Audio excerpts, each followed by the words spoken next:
Russians today admitted that the recordings of conversations between Steve Vitkov and Yuri Ushakov, as well as Ushakov with Kirill Dmitriev, which were previously published by Bloomberg, are real and not fake. Steve Vitkov really helped the Russians turn Donald Trump against Ukraine and Europe.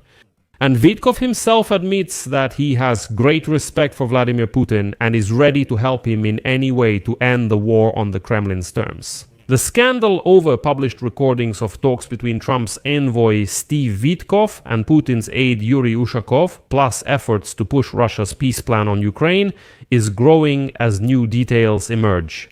Ushakov admitted that he often talks with Steve Vitkov, and these conversations are not fake.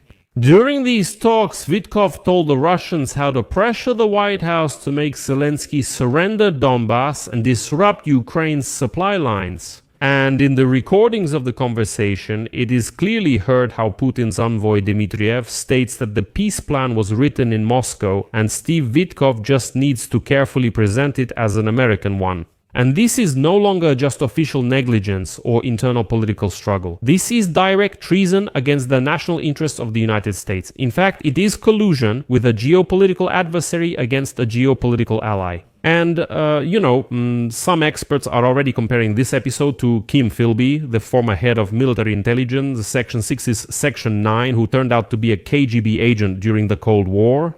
Yes, Steve Vitkov is suspected of working for the Kremlin. We'll go over all the details of this scandal in this episode. My name is Alexei Pichi. Let's discuss this topic in more detail. But before we start, I ask you to subscribe to the channel, like this video, leave any comment under this episode, and subscribe to my Telegram channel, Pichi News. The link to it is in the description of this video. There we publish breaking news as it comes in. If you want to support the work of this YouTube channel and stay up to date with absolutely all the news, you can do so financially with any donation or a paid sponsorship subscription using the links and details in the description of this video. There are various platforms and banking details like PayPal and crypto wallets, so I would be grateful for any support you can give. So, as Bloomberg has found out, United States presidential envoy Steve Vitkov proposed to Russian presidential aide Yuri Ushakov in October to work together on a peace agreement to end the Russia-Ukraine war. The agency published a large article on November 25 based on the transcript of a phone conversation between Vitkov and Ushakov that took place on October 14th. Well, then the full transcript was published, and by the way, there's a link to it in my Telegram channel, Pichi News. In the description of this video, I published the full transcript of the conversation between Steve Vitkov and Ushakov, as well as Ushakov and Dmitriev. The publication doesn't say where the recording came from, but Ushakov confirmed its authenticity today. The assistant to the president of the Russian Federation did not deny the authenticity of the transcript of his conversation that appeared in the media. At the same time, Ushakov could not say how American journalists got hold of this recording. A brief quote from Ushakov: "Someone's leaking or eavesdropping, but it's not us." So, during the conversation, which lasted just over 5 minutes, Vitkov tells Ushakov that he deeply respects the president of Russia, Vladimir Putin. According to him, he told the president of the United States, Donald Trump, that he believes Russia has always sought a peaceful agreement, while Ukraine has always interfered with this aspiration. In this conversation, Vitkov admits that he was the one who planted the idea in Trump's mind that Putin wants peace. So, in this case, it's clear why Trump behaved the way he did. Vitkov says he understands that, supposedly for peace, Ukrainians need to give Putin Donetsk and possibly, quote, exchange some other territories. During the conversation, Ushakov asks Vitkov if a Trump-Putin call would help. Vitkov agrees and gives Ushakov several recommendations. He advised that Putin should congratulate Trump on the peace agreement regarding the Gaza Strip, said that Russia supported him, and that he respects the United States president as a man of peace. Here's the most telling part. Donald Trump's envoy, Steve Vitkov, told Ushakov that President Volodymyr Zelensky will soon visit the White House. No one knew this publicly yet. And then Vitkov suggests that Putin should talk to Trump before the meeting with Zelensky. Vitkov is basically leaking information to the Russians that Trump is ready to give Tomahawk missiles to Ukraine and might announce it at the meeting with Zelensky. Vitkov suggests the Russians should act quickly, urging Putin to call Trump and convince him to block the Tomahawk missile transfer. Now, I'll quote the transcript of Vitkov's conversation with Ushakov. And you know, the first thing that stands out is how Ushakov and Vitkov call each other buddy, and in general talk to each other in a very familiar way. Ushakov: you did a great job. Just an excellent job. Thank you so much, Vitkov. Thank you, Yuri, and thank you for your support. I know your country supported this. Thank you. Ushakov: yes, you know.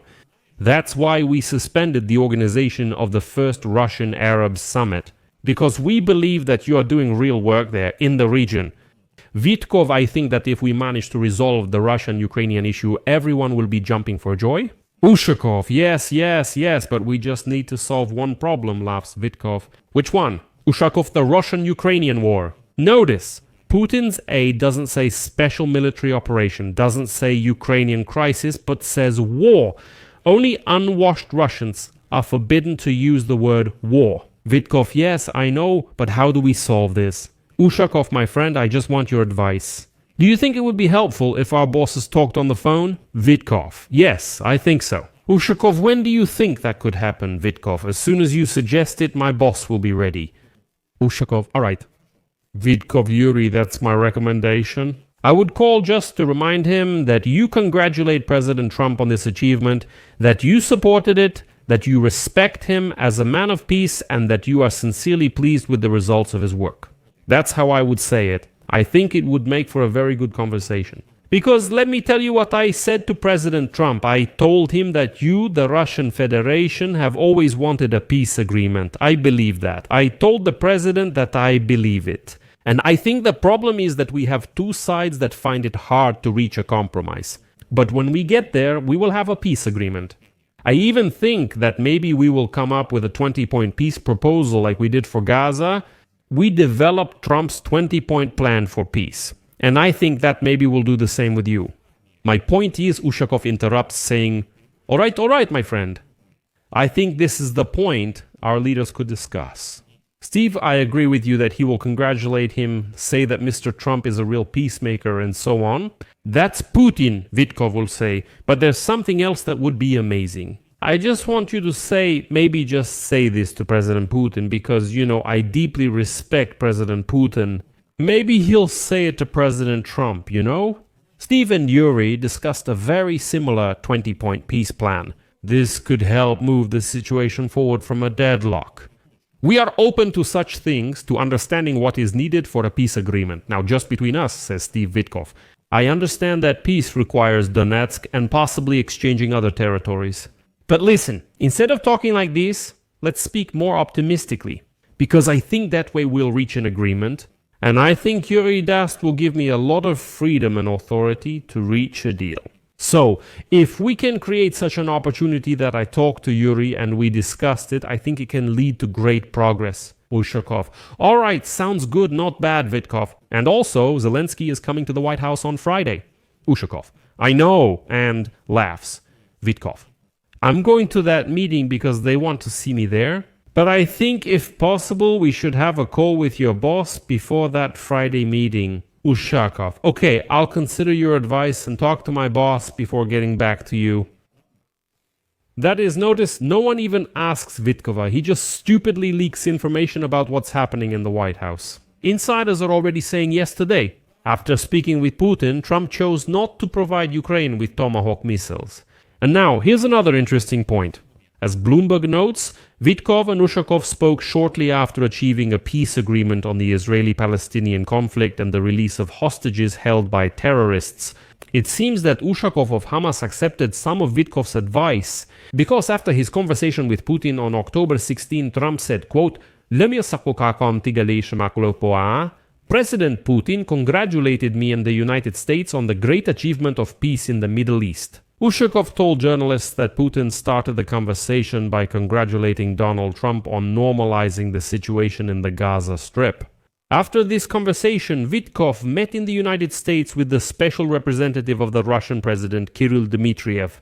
Let me remind you that on October 24, he flew to Miami and stayed there for 3 days, by the way, at Steve Vitkov's house. On October 29, Dmitriev and Ushakov spoke on the phone and discussed how firmly Moscow should insist on its demands in the peace proposal. And then there's more. Another recording of a conversation between Ushakov and Dmitriev is presented. In this conversation, Ushakov says that they need to demand as much as possible and is concerned that the United States might misinterpret any proposals and remove something and then declare that an agreement has been reached. Dmitriev suggests sharing the document with the United States unofficially, saying, "Let's give it to Vitkov informally." And he expresses confidence that even if the Trump administration doesn't fully accept the Russian version, it will at least do something very close to it. Dmitriev also tells Ushakov he can discuss the documents with Steve Vitkov later. And here's how that conversation goes. Ushakov: "Yes, Kirill Alexandrovich. Well, I sent everything there. We'll talk there tomorrow." Dmitriev: "Great, yes. I flew to Saudi Arabia and I think it's very important." "Yes, this is a good way forward, Ushakov. We must do our best." You probably wonder what you think.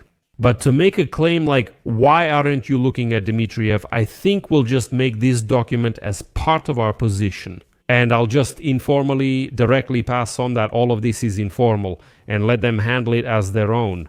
But I think they won't take exactly our version, but at least it will be as close to it as possible. Ushakov: "Well, that's the thing. They might not take it, but they'll say it was agreed with us. That's what I'm afraid of." Dmitriev: No, that's for sure. I'll do it exactly with you, just as you say, word for word. That's how I'll say it." Ushakov: "They might twist it later, that's all." "Well, there's that risk, there is." "Well, all right, it's okay, we'll see." Dmitriev: "Yes, I think it's just like that. And then can you also talk to Steve Vitkov about this document? That is, we'll do everything carefully." Most importantly, Kirill Dmitriev quickly tried to distance himself, calling Bloomberg's recording of his talk with Putin's aide fake. But Putin's aide Ushakov himself did not deny the authenticity of this recording and said that he simply doesn't know who leaked this conversation. So, attention friends, the Russians are throwing Steve Vitkov under the bus as expendable, saying, well yes, Steve Vitkov is helping us, it's just unclear who leaked this conversation. I'll leave it at that. Share your opinions and conclusions in the comments under this episode, subscribe to the channel, hit the bell, and don't forget to like. That's it for now. Take care. Goodbye, everyone.